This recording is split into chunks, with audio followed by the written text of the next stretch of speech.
Welcome back friends in this lecture. આપણે જીવ વિવિધતા અને સંરક્ષણ એ બાબતની ચર્ચા છેલ્લા ઘણા સમયથી કરીએ છીએ. જેમાં આપણે છેલ્લા લેક્ચરમાં જે વાત કરી હતી કે જૈવ વિવિધતાનું સંરક્ષણ આપણે શા માટે કરવું જોઈએ, તો એમાં અલગ અલગ પ્રકારના જે દ્રષ્ટિકોણથી આપણે આખો ટોપિક જે છે એની વ્યવસ્થિત રીતે સમજૂતી મેળવી ચૂક્યા છે. હવે એના પછીનો એવો જ એક બીજો એક અગત્યનો ટોપિક કે આપણે જૈવ વિવિધતાનું સંરક્ષણ જે છે એ કરવું તો જોઈએ, તો કેવી રીતે કરવું જોઈએ. તો આપણે જૈવ વિવિધતાનું સંરક્ષણ કેવી રીતે કરશું, બરાબર, કેવી રીતે એમાં શું એવું કરીએ કે જેથી આપણે જૈવ વિવિધતાનું સંરક્ષણ જે છે એ થઈ શકે છે. તો એના રિલેટેડ કેટલીક જે બાબતો છે એના વિશે આપણે એમાં ચર્ચા કરશું. આપણે એ બધા જાણીએ છીએ કે ભાઈ જે કોઈ પણ એમાંની જે કુદરતી સંપત્તિ છે એ કુદરતી સંપત્તિ એમાં બધું આવી ગયું, વનસ્પતિ અને પ્રાણીઓ અને એ બધાની પ્રાણી સૃષ્ટિ એ બધામાં સમાવેશ, બધા જ સજીવોનો સમાવેશ થાય. અને ટૂંકમાં નિવસન તંત્ર એમ ગણીએ તો ચાલે. એટલે આ જે કુદરતી સંપત્તિ છે, કુદરતી સંપત્તિને આપણે સુરક્ષિત રાખવી જરૂરી છે અને એના માટે એનું જે સંરક્ષણ છે એ સંરક્ષણ પણ એમાં કરવું જરૂરી છે. અને આ જે બધી બાબતો છે એના માટે ઘણા બધા પ્રકૃતિવિદો દ્વારા અલગ અલગ પ્રકારની જે એનું જે સમાધાન છે આપવામાં આવેલું છે. અને જેમાં આપણે જો જંગલમાં રહેતા પ્રાણીઓને બચાવવું હોય તો જંગલને બચાવવું જરૂરી છે. એવી જ રીતે કોઈ પણ નિવસન તંત્રની અંદર રહેતા સજીવોને બચાવવા હોય તો નિવસન તંત્રની જાળવણી કરવી જરૂરી છે. હા, ક્યારેક એવું હોય કે ભાઈ કોઈ વિસ્તાર જે છે એ આકસ્મિક રીતે એની અંદર ખૂબ મોટું નુકસાન થયું હોય તો ત્યાં જોવા મળતી દુર્લભ જાતિને અન્ય સ્થળે પણ આપણે ખસેડી શકીએ છીએ. તો એના બાબતોના આધારે એ જે સંરક્ષણ જે છે, સંરક્ષણના મુખ્યત્વે અહીંયા બે પ્રકાર જે છે એના વિશે આપણે એમાં વાત કરશું. જેમાં તેના મુખ્ય બે પ્રકાર છે. મુખ્ય બે પ્રકાર છે. એમાં પેલું જે છે જેને આપણે કહીએ છીએ સ્વસ્થાન સંરક્ષણ, બરાબર, સ્વસ્થાન સંરક્ષણ. એટલે સ્વસ્થાન સંરક્ષણ જે છે ને એની અંદર ઇન સિટુ કન્ઝર્વેશન, આને ઇન સિટુ કહેવાય, બરાબર. આ જે કન્ઝર્વેશન જે છે એને આપણે ઇન સિટુ કન્ઝર્વેશન તરીકે ઓળખી શકાય. એટલે જ્યાં સજીવો છે ત્યાં એનો બચાવ કરવો, બરાબર. જેમ કે વાઘને બચાવવો હોય તો જંગલને બચાવવું જરૂરી છે. તો એવી જ રીતે સજીવ જ્યાં છે ત્યાં એમનું સંરક્ષણ કરવું. અને એનો બીજો પ્રકાર જે છે, બરાબર, એ છે એમાંનું એક જે સ્વસ્થાન સંરક્ષણ જે છે એના વિશે આપણે વાત કરીને એમાંનું બીજું જે છે કે ભાઈ જે જગ્યાએ સજીવો સુરક્ષિત નથી ત્યાંથી એને લઈ અને બીજી જગ્યાએ એને આપણે કોઈ એવા સુરક્ષિત જગ્યાએ એનો ઉછેર કરવો અથવા તેની કાળજીથી એને સુરક્ષિત રીતે રાખી શકાય, જેને આપણે નવ સ્થાન સંરક્ષણ તરીકે ઓળખી શકાય. તો આ છે નવ સ્થાન સંરક્ષણ, બરાબર. એટલે કે કોઈ એવા નવા સ્થાન ઉપર એને લઈ જવામાં આવતા હોય છે અથવા તો એને બાહ્ય સ્થાન સંરક્ષણ તરીકે પણ ઓળખવામાં આવે છે. નવ સ્થાન અથવા તો બાહ્ય સ્થાન, બરાબર, કોઈ પણ અન્ય બાહ્ય જગ્યાએ એને આપણે એમાં XC2 તરીકે ઓળખી શકાય ને XC2 પ્રકારનું કન્ઝર્વેશન તરીકે આપણે એને ઓળખી શકાય છે. તો આ રીતે એની અંદર જે કોઈ પણ આને આપણે ઓન સાઇટ પણ કહી શકાય છે અને ઓફ સાઇટ પણ કહી શકાય છે, બરાબર. આવા પણ ઘણી વખત શબ્દ જે છે એ ઓન સાઇટ એટલે જ્યાં છે એને એ જ સ્થાન ઉપર એનું સંરક્ષણ, બાહ્ય જે છે એને આપણે ઓફ સાઇટ, બરાબર, આને આપણે ઓફ સાઇટ સંરક્ષણ જે છે એવું પણ આપણે એને નામકરણ કરી શકીએ છીએ. તો એમાં સૌથી પહેલા આપણે સમજીએ કે સ્વ સ્થાન સંરક્ષણ જે છે એ સ્વસ્થાન સંરક્ષણમાં શું કરવામાં આવતું હોય છે, બરાબર. એટલે આની અંદર જે હમણાં મેં વાત કરી તમને એમ કે ભાઈ જે તે નિવસન તંત્રની અંદર સજીવોને એના જે કુદરતી નિવાસસ્થાન જે વસવાટ કરતા હોય કુદરતી નિવાસસ્થાનમાં જેની જે જાળવણી કરવી એ જાળવણીને આપણે સ્વસ્થાન સંરક્ષણ તરીકે ઓળખવામાં આવે છે. એટલે આ અભિગમ જે છે એની અંદર એ મુખ્ય અભિગમ છે કે સજીવો જે છે એ સજીવોને તેના જે કોઈ પણ કુદરતી જે નિવાસસ્થાન છે એ નિવાસસ્થાનમાં એની જાળવણી કરવી, બરાબર. આના માટે આપણે અલગ અલગ પ્રકારની જે કોઈ પણ બાબતો જે છે એને ધ્યાનમાં લેવામાં આવતી હોય છે, જેમાં ખાસ કરીને અલગ અલગ પ્રકારની જે જાળવણી જે છે એ જાળવણી આપણે એમાં કરવામાં આવતી હોય છે. તો એની અંદર કઈ કઈ બાબતની જે જાળવણી કરવી, બરાબર, આ મુખ્ય અભિગમ એની અંદર આપણને એમાં જોવા મળતો હોય છે. હવે એમાં અલગ અલગ પ્રકાર જે છે એની અંદર સ્વસ્થાન સંરક્ષણમાં જુદો જુદો અભિગમ, જેમ કે એમાં આપણે વાત કરીએ તો જે તે વિસ્તાર જે છે એની અંદર આપણે હોટસ્પોટ તૈયાર કરવા, એટલે ધ્યાન ખેંચે એવા પ્રદેશોનું નિર્માણ કરવું, કોઈ એવા જે કોઈ પણ એમાં એવા ધાર્મિકતાને ધ્યાનમાં રાખીને કોઈ એવા ગ્રુવ્સ જે છે તૈયાર કરવા, બરાબર, અથવા તો એમાં અભયારણ્યો બનાવવા, એમાં રાષ્ટ્રીય ઉદ્યાનો જાહેર કરવા, સુરક્ષિત વિસ્તારો પ્રોટેક્ટેડ એરિયા જે છે એની અંદર જાહેર કરવા. આ બધી બાબતો જે છે એનો મુખ્યત્વે સમાવેશ આપણે સ્વસ્થાન સંરક્ષણ જે છે એની અંદર કરવામાં આવતો હોય છે. તો એમાં આપણે વાત કરશું પહેલા હોટસ્પોટ વિશે. તો સ્વસ્થાન સંરક્ષણમાં આપણે સૌથી પહેલા જો વાત કરીએ એની અંદર તો હોટસ્પોટ એટલે શું? તો કે જ્યાં જૈવ વિવિધતા વધારે હોય એવા ધ્યાન ખેંચે તેવા પ્રદેશો, જેને આપણે હોટસ્પોટ તરીકે ઓળખવામાં આવે છે. એટલે આ હોટસ્પોટ જે છે, હોટસ્પોટ ની અંદર શું હોય તો કે ખૂબ જ ઉચ્ચ સ્તરની જે જાતીય સમૃદ્ધિ ધરાવતો જે વિસ્તાર છે, બરાબર, કે જેમાં ખૂબ ઉચ્ચ સ્તરની જાતિ વિવિધતા ધરાવતો વિસ્તાર, કે જ્યાં આપણને ખૂબ વધારે પ્રમાણની અંદર જાતીય વિવિધતા જે છે એ આપણને એમાં જોવા મળતી હોય છે. અને ઉચ્ચ પ્રકારની જે સ્થાનિકતા ધરાવતો વિસ્તાર હોય ને, જે વિસ્તાર, અને જ્યાં આપણને ઉચ્ચ પ્રકારની જે સ્થાનિકતા જે તે વિસ્તારમાં જોવા મળે છે, એ સ્થાનિકતા ધરાવતા વિસ્તારને આપણે શું કહેશું? હોટસ્પોટ તરીકે ઓળખવામાં આવે છે. એટલે આને હોટસ્પોટ કહે છે. એટલે હોટસ્પોટ એટલે શું? તો કે જે વિસ્તારની અંદર એમાં હવે એક વસ્તુ એ ધ્યાન રાખજો ખાસ, એ પહેલા આપણે એને સમજીએ. હવે ધારો કે આપણે એમાં વાત કરીએ ભાઈ કોઈ એક વિસ્તાર જે છે એ ખૂબ મોટો ક્ષેત્રફળ ધરાવતો એક વિસ્તાર છે. આ વિસ્તારમાં અલગ અલગ પ્રકારના જે કોઈ પણ જગ્યાએ જૈવ વિવિધતા જોવા મળે, પણ એમાંનો એક ભાગ એવો છે આખા મોટા વિસ્તારમાંથી એક ભાગ એવો છે કે જ્યાં આખા વિસ્તારમાં જોવા મળતી જૈવ વિવિધતા છે એના કરતા એ વિસ્તારમાં જૈવ વિવિધતા જે છે અમુક ઘણી વધારે છે. તો બધા વિસ્તારને બચાવવો એ આપણે જૈવ વિવિધતા પ્રયત્નો 100% કરવા જોઈએ, પણ એ શક્ય નથી બનતું. એટલા માટે આપણે જે વિસ્તારમાં જૈવ વિવિધતા જે છે એનું પ્રમાણ સૌથી વધુ છે એ વિસ્તારને સુરક્ષિત કરવો. એ વિસ્તારને શું કહેવામાં આવે છે? તો કે હોટસ્પોટ કહેવામાં આવે છે. એટલે આખા મોટા વિસ્તારની અંદર કોઈ એવો વિસ્તાર હોય કે જ્યાં આખા વિસ્તારમાં જોવા મળતી જે જૈવ વિવિધતા છે, જૈવ વિવિધતા કરતા એ વિસ્તારમાં જૈવ વિવિધતા જે છે એ એની અંદર ખૂબ જાતિ વિસ્તાર જે છે એ વધારે જોવા મળતો હોય છે. અને બીજું કે એ ઉચ્ચ પ્રકારની સ્થાનિકતા ધરાવતો વિસ્તાર હોય, એટલે ત્યાં એને નિવસન તંત્ર જે છે એ સુવ્યવસ્થિત આખું નિવસન તંત્ર ત્યાં હોવું જરૂરી છે. એને આપણે હોટસ્પોટ તરીકે ઓળખવામાં આવતા હોય છે. અને આ રીતે હોટસ્પોટની જો આપણે વાત કરીએ તો એમાં શરૂઆત જ્યારે હોટસ્પોટને વિશ્વની અંદર જ્યારે સર્વે કરવામાં આવ્યો હતો ત્યારે શરૂઆતમાં એમાં 25 જેટલા એવા વિસ્તારો નક્કી કરવામાં આવ્યા હતા કે જેની અંદર આપણે જાતીય સમૃદ્ધિ ધરાવતા જે વિસ્તારો છે, બરાબર, એને હોટસ્પોટ તરીકે 25 જેટલા હોટસ્પોટ, બરાબર, 25 જેટલા હોટસ્પોટ જે છે એ એની અંદર એમાં દર્શાવવામાં આવ્યા હતા. એ પછી, બરાબર, ત્યારબાદ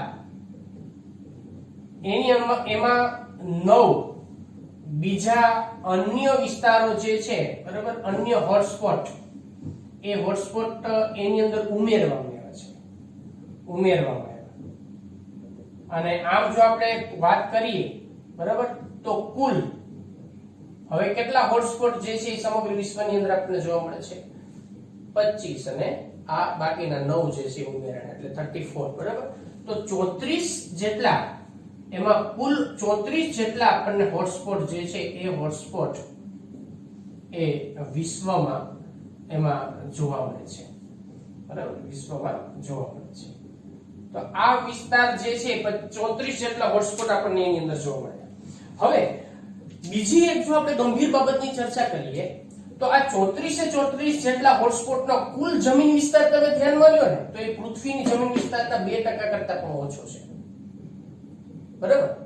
34 હોટસ્પોટનો જે વિસ્તાર છે, બરાબર, તે નો કુલ ભૌગોલિક વિસ્તાર, કુલ એનો જે ભૌગોલિક વિસ્તાર છે એ ભૌગોલિક વિસ્તાર જે પૃથ્વીના માત્ર 2% જેટલો કે એનાથી પણ ઓછો હોય તો કદાચ એની અંદર 2% જેટલો એમાં વિસ્તાર ધરાવે છે. પણ જાતીય વિસ્તારની દ્રષ્ટિએ એ સૌથી ઉચ્ચ છે, પરંતુ એમાં જે જાતિ વિવિધતા છે એ જાતીય વિવિધતા સૌથી વધુ છે. કેમ કે આટલા માટે તો આપણે એને હોટસ્પોટ તરીકે જાહેર કરેલા છે, બરાબર. હવે આ જ વિસ્તાર જે છે એટલે આની અંદર જાતીય વિવિધતા જે છે આપણને ઘણી બધી વધારે માત્રામાં જોવા મળતી હોય છે. એટલે આમ જુદા જુદા પ્રકારના જે વિસ્તારો છે એ વિસ્તારોને આપણે અહીંયા જો સ્વસ્થાન સંરક્ષણની અંદર અલગ અલગ પ્રકારના નિવસન તંત્રની અંદરની જે જાળવણી છે, જાળવણીના ભાગરૂપે એને હોટસ્પોટ તરીકે આપણે એમાં જાહેર કરવામાં આવ્યા છે. ભારતની અંદર જો આપણે વાત કરીએ તો ઘણા એવા વિસ્તારો છે કે જે ભારતની અંદર પણ આપણે હોટસ્પોટ તરીકે એમાં દર્શાવવામાં આવેલા છે અને એની અંદર લગભગ આ બધા જે વિસ્તારો જે છે એનું પ્રમાણ જે વધાર્યું છે, હોટસ્પોટનું જે પ્રમાણ વધાર્યું છે, બરાબર, એનાથી લગભગ એવું માનવામાં આવે છે કે એ વિસ્તારથી લગભગ આપણે 30% જેટલી જે જૈવ વિવિધતા છે એ જૈવ વિવિધતા ને આપણે સુરક્ષિત રાખી શકાય છે, એને બચાવી શકાય છે. એટલે આ વિસ્તાર બન્યો છે એટલા માટે એ જૈવ વિવિધતા જે છે એની અંદર આપણે એને બચાવી શકાય છે. ભારતની અંદર જો આપણે વાત કરીએ તો ખાસ કરીને પશ્ચિમ ઘાટ અને શ્રીલંકાનો જે વિસ્તાર છે, બરાબર, ભારતમાં, તો ભારતમાં પશ્ચિમ ઘાટ અને શ્રીલંકાનો જે એમાંનો વિસ્તાર છે આ એક, બરાબર, ભારતમાં. અને બીજો જે છે એની અંદરનો જે એમાં ખાસ કરીને જે ઇન્ડો બર્મા અને હિમાલયનનો જે વિસ્તાર છે, આ વિસ્તાર ઇન્ડો બર્મા અને હિમાલયન વિસ્તાર, આ વિસ્તારને એની અંદર હોટસ્પોટમાં ભારતની અંદરનો સમાવેશ કરવામાં આવે છે, બરાબર. એનો હોટસ્પોટ તરીકે એમાં સમાવેશ થાય છે. તો આ હોટસ્પોટ જે છે એના વિશેની આપણે આખી ચર્ચા કરી. હવે બીજી વાત જો આપણે એની અંદર વાત કરીએ તો એમાં કેટલાક રાષ્ટ્રીય ઉદ્યાનો અને એની અંદર કેટલાક એવા આરક્ષિત વિસ્તારો છે કે જેમાં રાષ્ટ્રીય ઉદ્યાનો છે, આ ઉપરાંત એની અંદર કેટલાક અભયારણ્યો છે એ પણ એમાં બનાવવામાં આવેલા છે. તો પહેલા આપણે હોટસ્પોટની વાત કરી, સ્વસ્થાન સંરક્ષણ જે છે એની અંદર.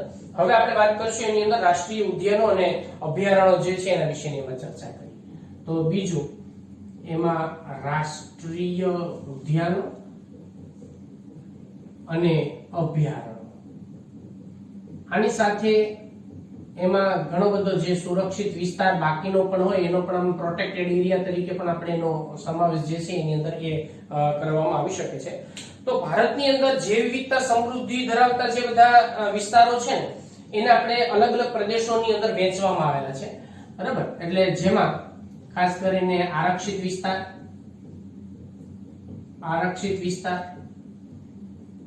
રાષ્ટ્રીય ઉદ્યાન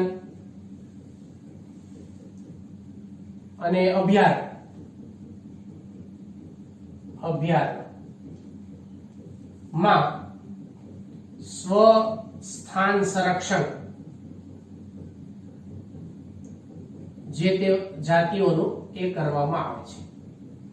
હવે અહીંયા ખાસ એક બાબત એ છે કે આના માટેના દરેક માટેના ચોક્કસ કાયદાઓ છે, બરાબર. એના માટેનો અલગ કાનૂન વ્યવસ્થા છે, કાયદાઓની એક વ્યવસ્થા છે.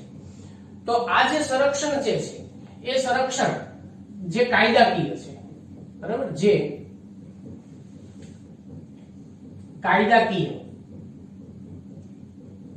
રીતે એનું જે સંરક્ષણ છે એ સંરક્ષણ કરવામાં આવે છે.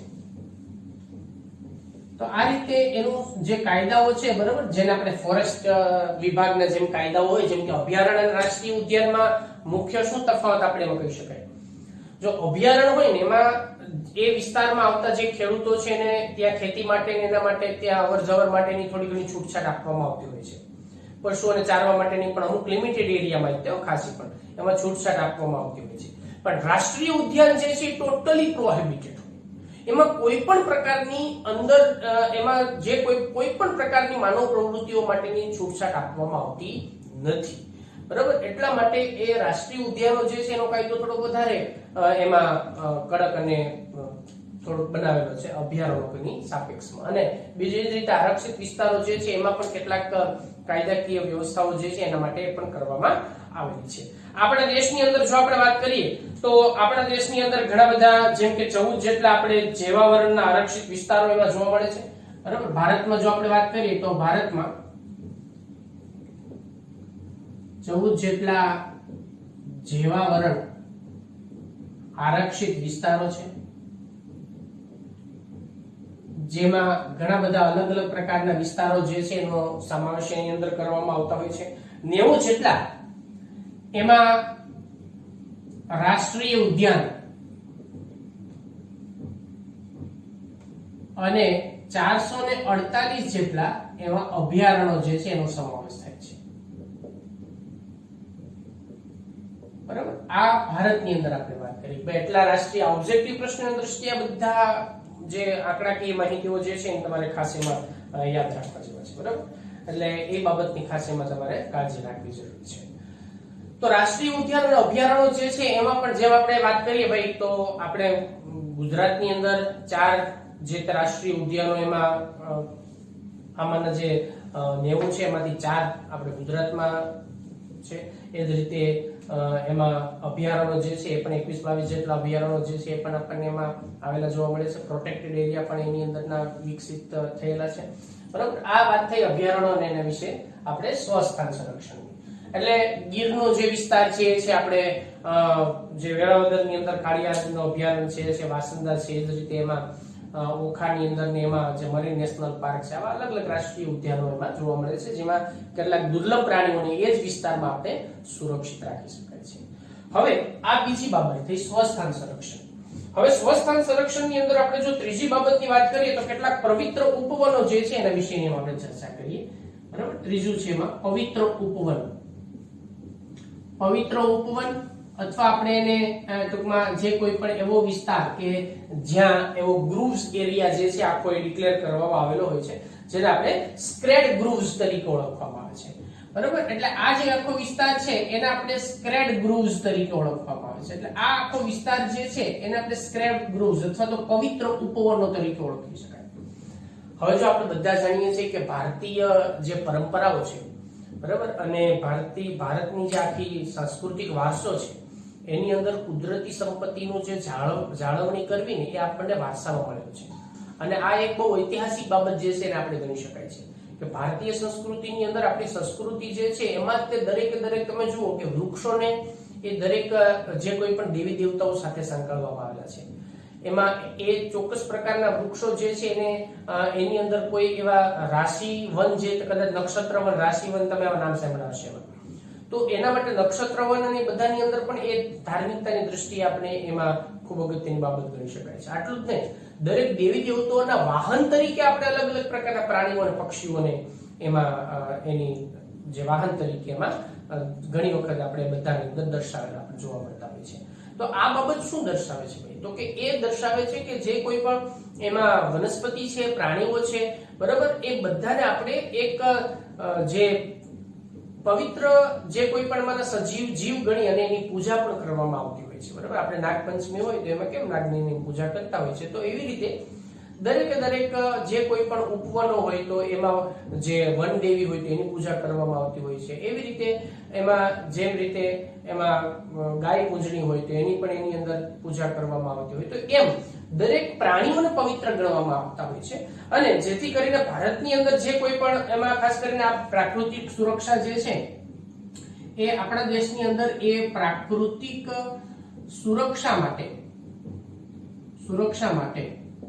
ચોક્કસ જે કોઈ પણ વિસ્તાર છે એ વિસ્તાર એમાં વિસ્તાર જે છે એને મુક્ત વિસ્તાર ડિક્લેર કરવામાં આવતો અને વિસ્તારની ફાળવણી કરવામાં આવે છે અને આવો જે કોઈ પણ આપણને જે સાંસ્કૃતિક વારસો છે આપણો, બરાબર, એ સાંસ્કૃતિક વારસો એ પ્રકારનો આપણને મળેલો છે. એટલે આવી રીતે ઘણા બધા જે કોઈ પણ જંગલો છે એ જંગલો હોય, પક્ષીઓ હોય, પ્રાણીઓ હોય, બરાબર, એ પ્રાણીઓ ને એક ધાર્મિકતાની દ્રષ્ટિએ, બરાબર, એને ધાર્મિકતાની દ્રષ્ટિએ એને આપણે જે પૂજન જે છે એ પણ કરવામાં આવે છે. તો જેનાથી શું થાય છે કે જેથી એ વિસ્તાર જે છે ને એ વિસ્તારને આપણે સુરક્ષિત એમાં રાખી શકાય છે. એટલે ઘણા ખરા એવા વિસ્તારો છે કે જે વિસ્તારોની અંદર આપણે પ્રાકૃતિક જે કોઈ પણ સુરક્ષા છે એના માટે આપણે ચોક્કસ વિસ્તારને ફાળવણી કરીએ. જેમ કે ઘણા બધા પર્વતીય વિસ્તારો આપણે જોઈએ કે જ્યાં અલગ અલગ પ્રકારના જે કોઈ પણ દેવી દેવતાઓ જે છે એને ત્યાં સ્થાન પામેલા હોય, બરાબર. તો એ રીતે પાવાગઢ છે, ચોટીલા છે, ગિરનાર છે, એ બધા વિસ્તારની અંદર તમે જોશો તો ધાર્મિક મહત્વ આપવામાં આવેલું છે, જેથી કરીને એ ત્યાંની જે આખી જીવસૃષ્ટિ છે એનું આપણે સંરક્ષણ રાખી શકાય છે. આવા કેટલાક ધાર્મિક માન્યતાઓના આધારે એની અંદરના જે વિસ્તારો છે એને પવિત્ર ઉપવન તરીકે ઓળખવામાં આવે છે, બરાબર. અને આવા વિસ્તારોને આપણે આ પ્રકારના પ્રદેશને પવિત્ર ઉપવન કહે છે. અને કેટલાક અહીંયા એવા પવિત્ર ઉપવનો જે છે એના આપણે કેટલાક ઉદાહરણ જે છે એના વિશેની જો ચર્ચા કરીએ, બરાબર, તો મેઘાલયની અંદર ખાસી અને જયંતિયાની જે ટેકરીઓ આવેલી છે, તો એમાં મેઘાલયમાં ખાસી અને જયંતિયાની ટેકરીઓ